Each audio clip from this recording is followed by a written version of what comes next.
দেশে যখনই ধর্মীয় অনুভূতি, আইন শৃঙ্খলা এবং অপরাধ এই তিনটি বিষয় একসঙ্গে জড়িয়ে পড়ে, তখন একটি ঘটনা মুহূর্তের মধ্যে জাতীয় বিতর্কে পরিণত হয়। কারণ এই ধরনের ঘটনা তথ্যের পাশাপাশি আবেগও সমানভাবে সমান গতিতে ছড়িয়ে পড়ে। অভিযোগ সামনে আসে, ভিডিও ভাইরাল হয়, প্রত্যক্ষদর্শীদের বক্তব্য সামনে আসে, তারপর শুরু হয় রাজনৈতিক প্রতিক্রিয়া। কিন্তু এই সব কিছুর মাঝখানে সবথেকে গুরুত্বপূর্ণ যে বিষয়টি অনেক সময় আড়ালে চলে যায়, সেটি হলো তদন্ত। অভিযোগ আর প্রমাণের মধ্যে যে মৌলিক পার্থক্য, সেটি ভুলে গেলে শুধু একটি মামলাই নয়, গোটা সমাজের জন্য বিপজ্জনক পরিস্থিতি তৈরি হতে পারে। সাম্প্রতিক একটি ঘটনাও সেই বাস্তবতার সামনে আবারও প্রশ্ন তুলে দিয়েছে। দুই তরুণীকে সন্দেহজনক মাংস নিয়ে যাওয়ার অভিযোগে আটক করা হয়েছে। স্থানীয় বাসিন্দাদের দাবি, তারা বেশ কয়েকদিন ধরে ওই দুই মহিলার গতিবিধির উপরে নজর রাখছিলেন। রবিবার তাদের স্কুটিতে যেতে দেখে কয়েকজন পথ আটকে দাঁড়ানোর চেষ্টা করেন। অভিযোগ, থামার পরিবর্তে তারা স্কুটি ঘুরিয়ে অন্যদিকে চলে যাওয়ার চেষ্টা করেন। এরপর শুরু হয় ধাওয়া। কিছু দূর যাওয়ার পর স্কুটি নিয়ন্ত্রণ হারিয়ে পড়ে যায়। অভিযোগ ধরা পড়ার আশঙ্কায় তারা তাদের সঙ্গে থাকা মাংস একটি খালে ফেলে দেন। পরে স্থানীয়দের সঙ্গে সংঘর্ষ বাধে এবং একজন আহত হন। পুলিশ ঘটনাস্থলে পৌঁছে খাল থেকে মাংস উদ্ধার করে পরীক্ষাগারে পাঠায়। এখনো পর্যন্ত সেই পরীক্ষার রিপোর্ট প্রকাশ্যে আসেনি। ফলে উদ্ধার হওয়া মাংস গরুর কিনা তা সরকারিভাবে নিশ্চিত করা হয়নি। পরে জানা যায় ঘটনাটি ঘটেছে মধ্যপ্রদেশের রেওয়া জেলার সামনের সামান থানা এলাকার লোহি এলাকায়।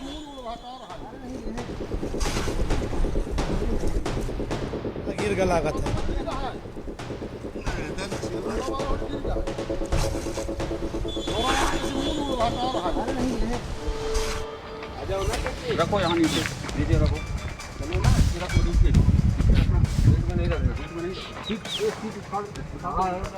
গ্রেপ্তার হওয়া দুই তরুণীর নাম মুস্কান খান 23 বছর এবং রুবিয়া খান 20 বছর। তারা গোবিন্দগড় থানা এলাকার আমিরতি গ্রামের বাসিন্দা। পুলিশ জানিয়েছে তদন্ত চলছে এবং উদ্ধার হওয়া মাংসের ফরেনসিক রিপোর্ট পাওয়ার পর পরবর্তী আইনগত পদক্ষেপ নেওয়া হবে। আক্রান্ত কি বলছেন শুনবো। अपने गांव से आ रहा था। ये दो लड़कियां हैं, ये हमेशा तस्करी करती हैं। इनको कई बार पकड़ा गया है पर रंगे हाथ नहीं पकड़ा गया। आज मैंने इनको देखा तो मैं पीछा कर लिया इनका। टोल प्लाजा में फोन किया दीपू सिंह को, तो जब तक वो एक्टिव होते तब तक ये निकल आए। और जैसे ये नहर बाईपास में जो नहर है, हाईवे में जो नहर है, इसे यू टर्न मार के फिर ये नहर पकड़ ली। मैंने इनका फिर पीछा कर लिया। यहाँ पे जंप करके गिर गई हैं और गिर गई और इनके पास झोला था, वो झोले में गौमांस था, इन्होंने फेंक दिया। जब मैंने पकड़ा इनको तब तक आवाज दिया लोगों को, यहाँ पे भैया आप लोग आइए, तब तक इन्होंने सिर मेरा फोड़ दिया। दो बहनें थी, दोनों सिर फोड़ा मेरा। आपको मामला क्या? हाँ, ये सिर फोड़ा हुआ था। आपको ये देखिए ना, कौन सी गाड़ी में थी? ये स्प्लेंडर थी। वो है, पुलिस ले गई है ना, स्प्लेंडर थी। हाँ, इतना गंदा चलाती हैं, कैसे बताऊँ आपको। मतलब हम लोग क्या चलाते हैं बाइक, ऐसे चला रही थी बाइक। ये पर डे निकलती है। ये इमरती की लड़कियां हैं और दोनों तस्करी करती हैं, गौमांस की तस्करी करती हैं। এই ঘটনায় কয়েকটি প্রশ্ন অত্যন্ত গুরুত্বপূর্ণ হয়ে উঠেছে। প্রথম প্রশ্ন, স্থানীয় মানুষ কি কারণে এতটা সন্দেহপ্রবণ হয়ে উঠেছিল? পুলিশের বক্তব্য অনুযায়ী কিছু গ্রামবাসীদের দাবি ছিল যে ওই দুই তরুণীকে কয়েকদিন ধরেই সন্দেহজনকভাবে মাংস নিয়ে যাতায়াত করতে দেখা যাচ্ছিল। তবে সন্দেহ আর অপরাধ দুটি সম্পূর্ণ আলাদা বিষয়। সন্দেহের ভিত্তিতে পুলিশকে খবর দেওয়া আইনসম্মত, কিন্তু কোনো অভিযোগের সত্যতা যাচাই করার দায়িত্ব একমাত্র তদন্তকারী সংস্থার। এখানেই দ্বিতীয় প্রশ্ন উঠে আসে, আইন নিজের হাতে তুলে নেওয়ার প্রবণতা কি বাড়ছে? ভারতে গত কয়েক বছরে এমন একাধিক ঘটনা সামনে আসছে যেখানে কোনো অভিযোগ সামনে আসতেই স্থানীয় মানুষ নিজেরাই ব্যবস্থা নেওয়ার চেষ্টা করেছেন। কখনো তা গণপিটুনিতে পরিণত হয়েছে, কখনো সংঘর্ষে। আইন বিশেষজ্ঞদের মতে এই প্রবণতা গণতান্ত্রিক ব্যবস্থার জন্য অত্যন্ত উদ্বেগজনক। কারণ অপরাধীকে শাস্তি দেওয়ার অধিকার আদালতের, জনতার নয়।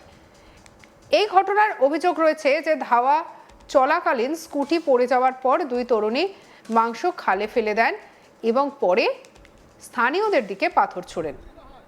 সেই ঘটনায় এক কৃষক এবং এক হিন্দু সংগঠনের কর্মী মাথায় আঘাত পান বলে পুলিশ জানিয়েছেন।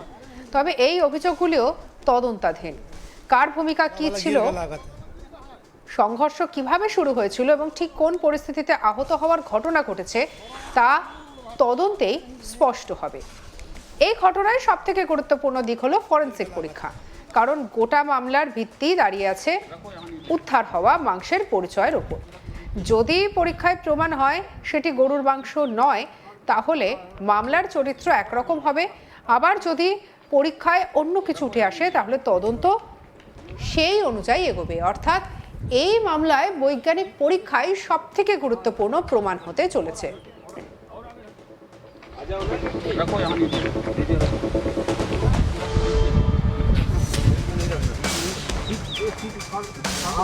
कोई दिक्कत नहीं है और आगे रखे आ जाओ ना रखो यहाँ नीचे नीचे रखो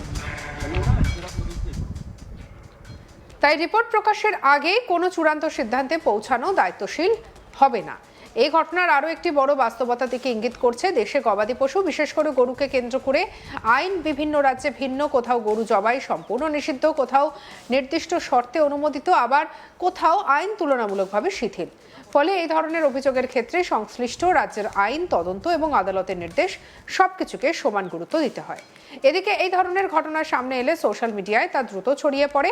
কয়েক মিনিটের মধ্যেই নানা ধরনের দাবি, পাল্টা দাবি, ভিডিও এবং মন্তব্য ভাইরাল হয়ে যায়। অনেক ক্ষেত্রেই দেখা যায় তদন্ত শুরু হওয়ার আগেই মানুষ নিজেদের মতো করে রায় দিয়ে দেন, কিন্তু আইনের শাসন বলে অভিযোগকে সত্য ধরে নেওয়া যায় না। তদন্ত শেষ হওয়া, প্রমাণ সংগ্রহ এবং আদালতের বিচার, এই তিনটি ধাপ সম্পূর্ণ হওয়ার পরই কোনো সিদ্ধান্তে পৌঁছানো উচিত। रखो यहाँ नीचे नीचे रखो चलो ना रखो नीचे बीच में नहीं रखना बीच में नहीं ठीक हाँ कोई दिक्कत नहीं है और आगे रखे रखो यहाँ नीचे প্রশাসনের পক্ষ থেকেও সাধারণ মানুষকে গুজব না ছড়ানোর আবেদন জানানো হয়েছে। এই আবেদন অত্যন্ত তাৎপর্যপূর্ণ, কারণ সোশ্যাল মিডিয়ায় ছড়িয়ে পড়া ভুল তথ্য অনেক সময় প্রকৃত ঘটনার থেকে বড় সংকট তৈরি করতে পারে। বিশেষ করে সংবেদনশীলতা জড়িত থাকলে একটি ভুয়ো পোস্ট বা যাচাইহীন তথ্য আইন শৃঙ্খলার পরিস্থিতিকে আরও জটিল করে তুলতে পারে। এই ঘটনার আরেকটি গুরুত্বপূর্ণ দিক হলো, যদি কোনো ব্যক্তি বা গোষ্ঠীর বিরুদ্ধে বেআইনি কাজের অভিযোগ থাকে, তাহলে সেই অভিযোগের তদন্ত হওয়া উচিত আইনের কাঠামোর মধ্যেই। একইভাবে যদি তদন্তে অভিযোগ প্রমাণিত না হয়, তাহলে সেই ব্যক্তিদেরও আইনি সুরক্ষা পাওয়ার অধিকার রয়েছে। এই ভারসাম্য বজায় রাখাই একটি গণতান্ত্রিক রাষ্ট্রের মূল চালিকা শক্তি। সব মিলিয়ে রেওয়ার এই ঘটনা শুধুমাত্র একটি ফৌজদারি তদন্ত নয়, এটি আমাদের সামনে আবারও সেই পুরনো প্রশ্ন তুলে ধরেছে। অভিযোগের ভিত্তিতে আমরা কত দ্রুত সিদ্ধান্তে পৌঁছে যাই, আইনকে কতটা সময় দিই, আর সামাজিক মাধ্যমের যুগে সত্যের জন্য অপেক্ষা করার ধৈর্য আমাদের কতটা রয়েছে।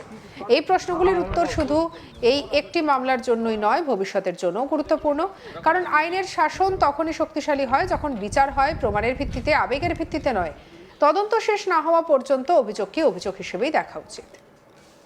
সঙ্গে রাখুন আজ তাক বাংলাকে। অন্যান্য খবরের জন্য সাবস্ক্রাইব করুন।